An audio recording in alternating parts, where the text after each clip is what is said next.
गृह मंत्री अमित शाह से थोड़ी ही देर पहले कोलकाता पहुंच गए हैं। कोलकाता के बीजेपी ऑफिस में इस वक्त अमित शाह बंगाल की कोर टीम से मुलाकात कर रहे हैं और कल से अमित शाह का पब्लिक प्रोग्राम भी शुरू हो जाएगा।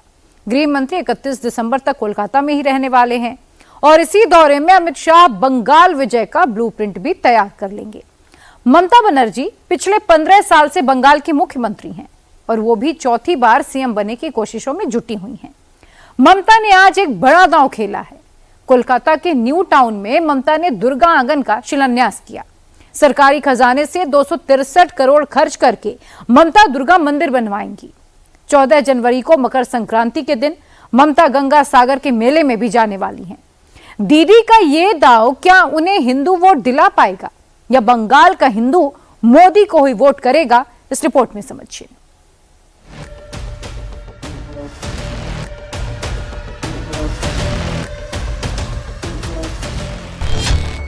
क्या ममता बनर्जी हिंदुत्व के दांव से मोदी को हराएंगी?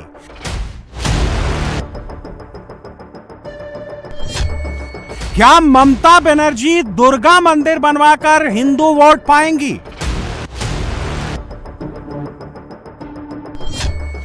दीदी का दुर्गा आंगन क्या चौथी बार दिलाएगा सिंहासन?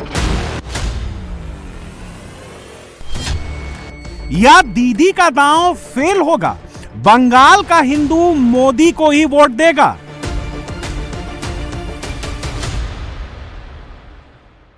जागो दुर्गा, जागो दशप्रहर अनधारिणी, अभया शक्ति, बल प्रदायिनी, तुमी जागो, जागो मा, अशुभ शक्तिर विनाश करो, असुरदेर विनाश करो, दानव शक्तिर विनाश करो। भला किसने सोचा था कि चुनाव से पहले ममता बनर्जी इस तरह दुर्गा आंगन बनाने निकल पड़ेंगी?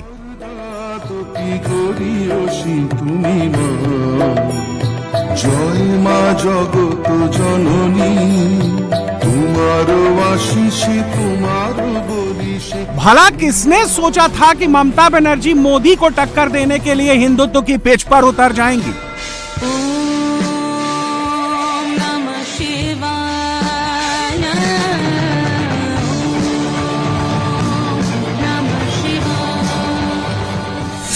जय बांग्ला, जय मां दुर्गा, जय मां दुर्गा, जय मां दुर्गा, सर्वधर्म जिंदाबाद।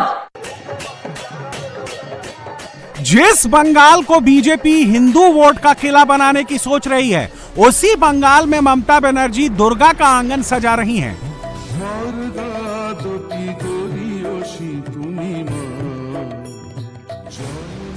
बंगाल चुनाव से पहले यह सब कुछ मुमकिन हो रहा है, वो 6 महीने तक नामुमकिन लगता था। ममता बनर्जी वो सब कर रही हैं जिससे वोट मिले। सब धर्म के भालोबेसे एमन कोनो धर्म आमाय देखाते पारबेन ना जार प्रोग्रामे आमी जाई ना। যখন আমি গুরুদ্বারায় যাই আমায় মাথা ঢেকে যেতে হয়, কই তখন তো তোমরা আমাকে কিছু বলো না। তাহলে আমি রোজায় গেলে তোমাদের আপত্তি কেন? এই যে আজকে আমি প্রোগ্রামে এসেছি, আমি চাদরটা গায়ে দিয়ে এসেছি কেন জানেন? কারণ মা দুর্গার শিলান্যাস হচ্ছে। এটা আমাদের ধর্ম শিক্ষা যে কেউ আমরা হিন্দুরা মেয়েরা দেখবেন যখন পুজো হয় মাথায় কাপড় দেয় বউরা, গাটা ঢেকে নেয়, কারণ হচ্ছে এটা ওদের কালচার। हिंदुत्व की पिच मोदी की है, हिंदुत्व की पिच योगी की है, हिंदुत्व की उसी पिच पर ममता बनर्जी धुआंधार करने उतरी हैं। 2021 के बंगाल चुनाव में ममता बनर्जी ने चुनाव मंच से ही चंडी पाठ किया था। ओम जयंती मंगला काली भद्र काली कपालिनी, दुर्गा शिवा क्षमा धात्री सहा सदा नमस्तुते।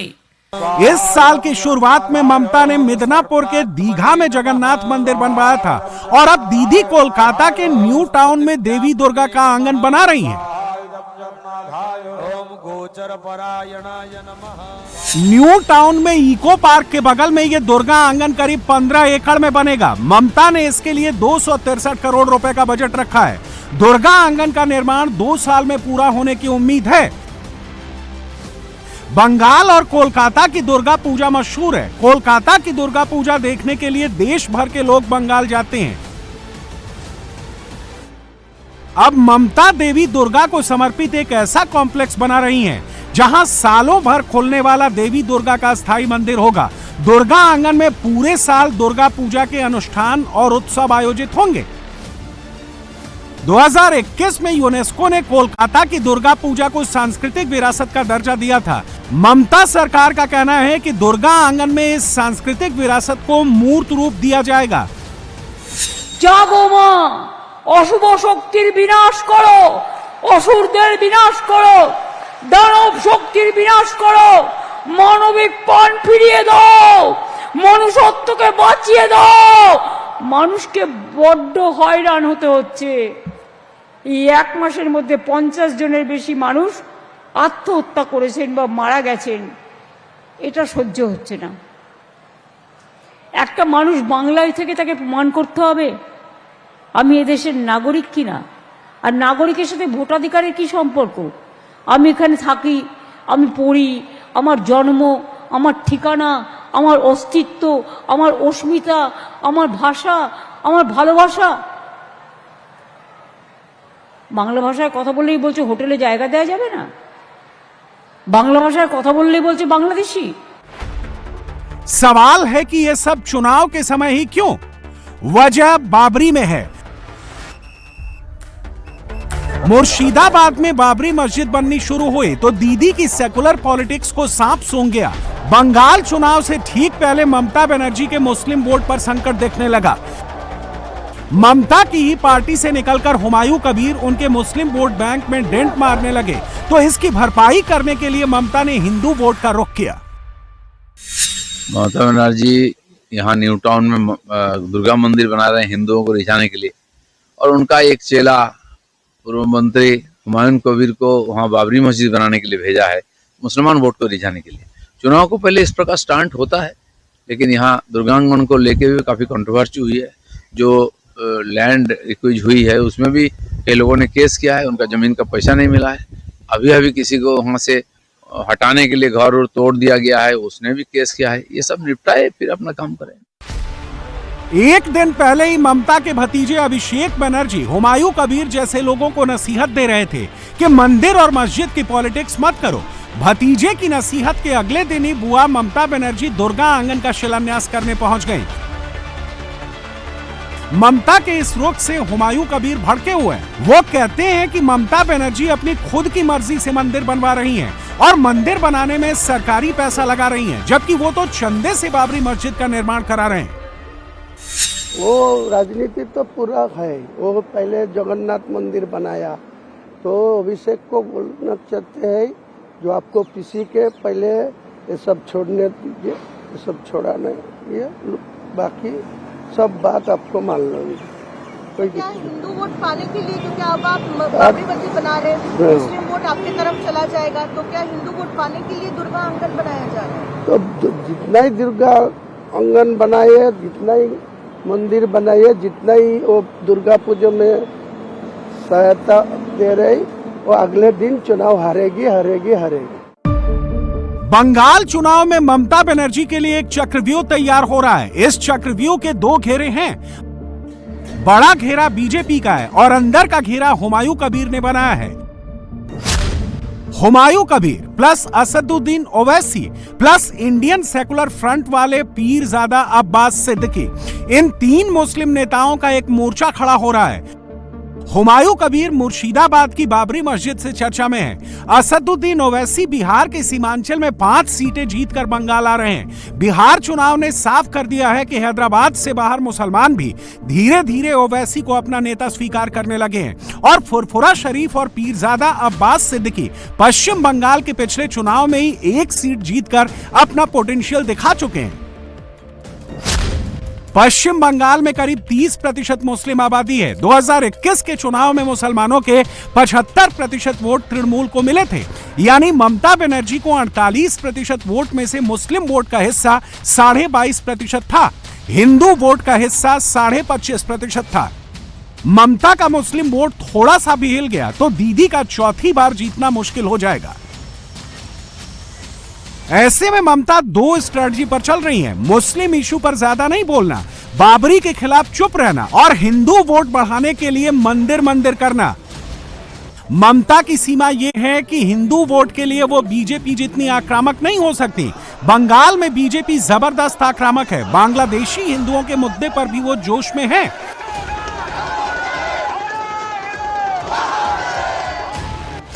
नरेंद्र मोदी की पार्टी बंगाल में अपना हिंदू वोट शेयर 49% से 70% तक ले जाना चाहती है।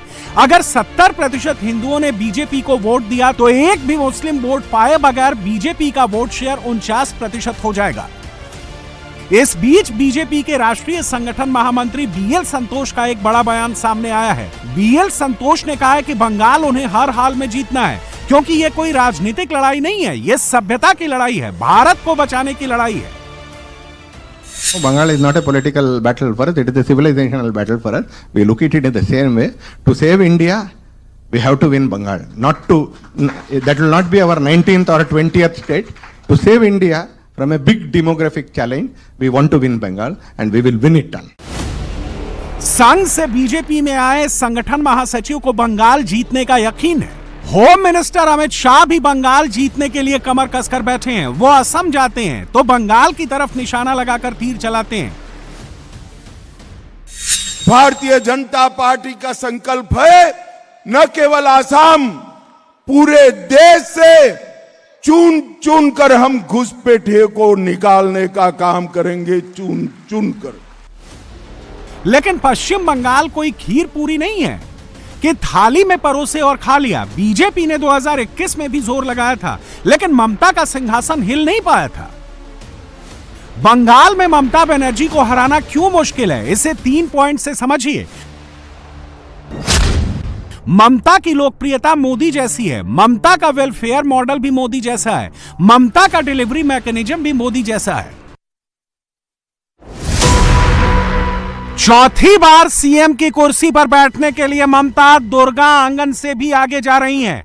ममता बनर्जी ने कहा है कि उनकी सरकार सिलीगुड़ी में महाकाल मंदिर बनवाएगी और अगर गंगा सागर पर पुल बनाने में केंद्र ने मदद नहीं की तो बंगाल सरकार अपने पैसे से गंगा सागर में पुल बनाएगी। पश्चिम बंगाल के गंगा सागर में मकर संक्रांति के आसपास बंगाल का सबसे बड़ा मेला लगता है।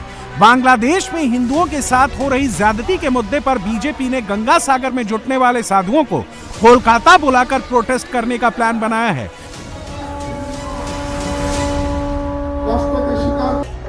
बीजेपी का ये प्रोटेस्ट सियासी टर्न ले ले, उससे पहले ही ममता बनर्जी एक्टिव हो गई। इधर दिल्ली में दूसरी सियासत चल रही है। कांग्रेस वर्किंग कमेटी की बैठक में दिग्विजय सिंह ने राहुल गांधी के सामने राष्ट्रीय स्वयंसेवक संघ की संगठन शक्ति की तारीफ क्या कर दी। कांग्रेस में कोहराम मच गया। अब शशि थरूर ने भी दिग्विजय सिंह के बयान का समर्थन कर दिया है। शशि थरूर ने कहा है कि दिग्विजय ने संगठन शक्ति के बारे में जो कुछ कहा है वो सच कहा है। कांग्रेस में राहुल गांधी के कट्टर समर्थकों को यह बात रास नहीं आ रही। दिग्विजय सिंह के बयान से ध्यान भटकाने के लिए कांग्रेस सांसद मणिक्कम टैगोर ने आरएसएस को टारगेट किया। कांग्रेस के सांसद ने संघ की तुलना आतंकी संगठन अल-कायदा से कर दी, आरएसएस को नफरती संगठन बता दिया। नफरत का संगठन है आरएसएस। आरएसएस नफरत से बड़ा बना हुआ संगठन है। वो नफरत फैलाती है, ऑर्गेनाइज तरीके से फैलाती है नफरत। उससे सीखने के लिए कुछ नहीं है। ये आप अल-कायदा के साथ कोई सीख सकते हैं क्या? वो संगठन अल-कायदा एक नफरत का संगठन है, लोगों दूसरों को ऊपर नफरत करती है। उस संगठन से क्या सीखने के लिए? सीखना है ना, अच्छे लोगों से सीखो। इतना बड़ा 140 ईयर्स का कांग्रेस है। इस कांग्रेस ने सिर्फ 4-5 लोगों ने स्टार्ट किया था। कांग्रेस सिर्फ कमरे में चल रही थी। कांग्रेस लोगों का साथ लेके आ गया था महात्मा गांधी।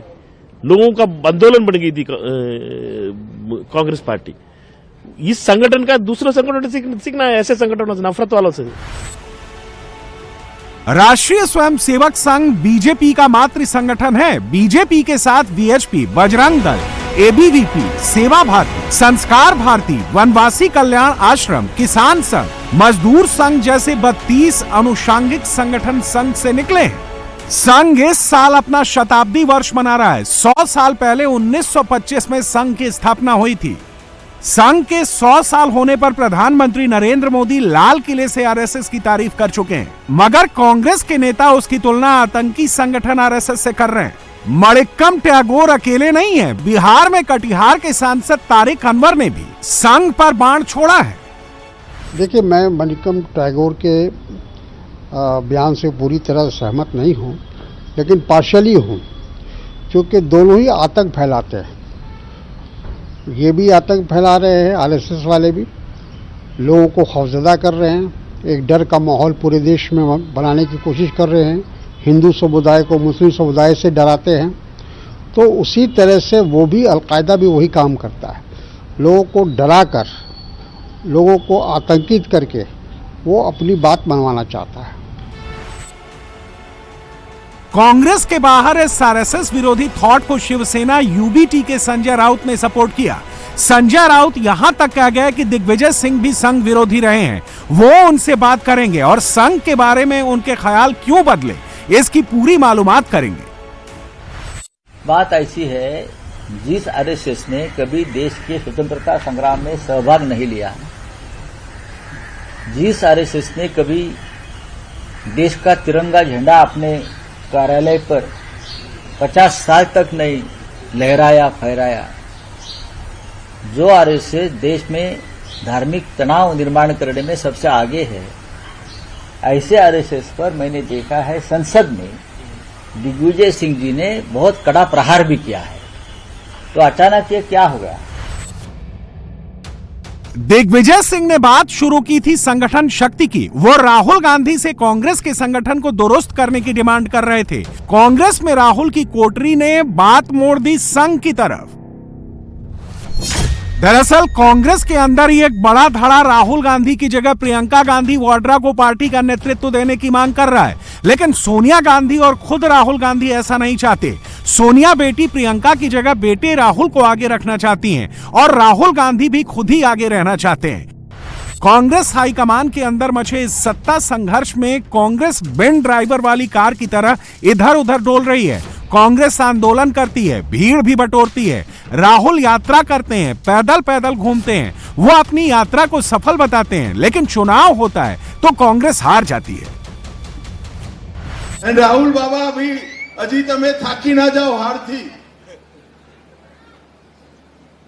બંગાળ અને તામિલનાડુમાં હારવાનું છે નક્કી કરી નાખ્યું।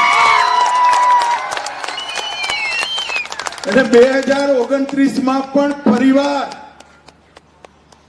મોદીજીના નેતૃત્વમાં ભારતીય जनता पार्टी की सरकार। 2026 में होने वाले चुनाव को देख लीजिए। पश्चिम बंगाल में कांग्रेस जीरो है, जीरो सांसद, जीरो विधायक। 26 में भी कांग्रेस का चांस जीरो है। केरल में कांग्रेस 2 बार से चुनाव हार रही है। केरल चुनाव से पहले तिरुवनंतपुरम में कमल खिला है और शशि थरूर बीजेपी संघ की तारीफ कर रहे हैं। तमिलनाडु में कांग्रेस डीएमके अलायंस के पार्टनर हैं। ये अलायंस बैक टू बैक 2 बार सत्ता में रह चुका है। तमिलनाडु में इस बार परिवर्तन का चांस है। बचा असम, तो वहां 10 साल पहले कांग्रेस के पैर उखड़े तो कभी जम नहीं पाए। कांग्रेस से बीजेपी में गए हिमंता बिस्वा शर्मा ने असम को भगवामय कर दिया है। गृह मंत्री अमित शाह ने एक दिन में असम का तूफानी दौरा किया और आने वाले चुनाव में बीजेपी किस लाइन पर चलेगी इसका संकेत भी दे दिया।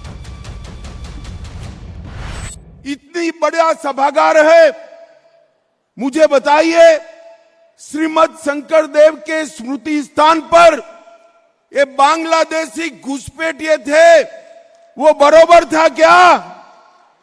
जरा जोर से बोलो, ये बरोबर था? आज हेमंत विश्व शर्मा जी को मैं बहुत मनपूर्वक बधाई देना चाहता हूं। इन्होंने इन पवित्र स्थान से घुसपैठियों को निकालकर फिर से नामघर की स्थापना करने का काम किया। असम का दौरा खत्म करके अमित शाह बंगाल पहुंच गए हैं। अब 31 दिसंबर तक अमित शाह बंगाल में ही रहेंगे। तब तक तृणमूल की धड़कनें बढ़ी रहेंगी। बीजेपी की पॉलिटिक्स में धर्म इतना घुल मिल गया है कि ये नेचुरल लगने लगा है। कांग्रेस जब धर्म की बात करती है तो बनावटी लगता है, और ममता बनर्जी जब धर्म की बात करती हैं तो चुनावी लगता है। वोटर चुपचाप सबको नोटिस करता है और चुनाव आने पर ईवीएम का बटन दबाकर अपना फैसला सुना देता है।